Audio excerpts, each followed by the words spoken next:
Ардиево, които веднага преминават наляво в наклон 75 градуса за наборна височина от само 300 метра.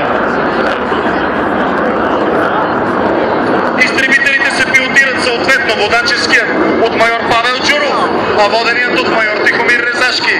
Те ще демонстрират за вас високоефективни маньоври за блокиране на летище, които обикновено се използват при принуждаване на самолет-нарушител за кацане, например на летище София.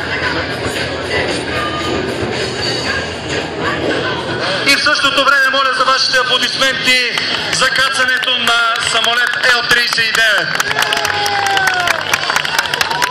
Майор Попов и капитан Муков. Отляво изтребителите МиГ-21 прелитат над полосата на височина 300 метра със скорост 600.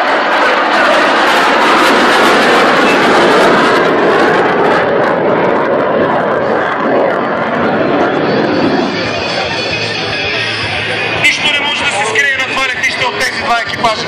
Гарантирам ви. Това сме ние.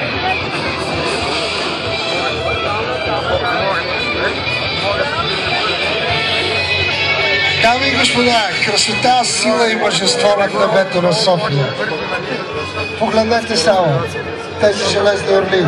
Отдясно на вас самолетите отново се подготвят за преминаване пред публиката.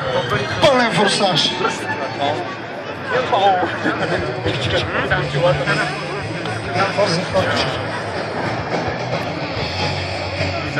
Наблюдавате разминаване на догон. Изтребителят отпред в момента със скорост над 900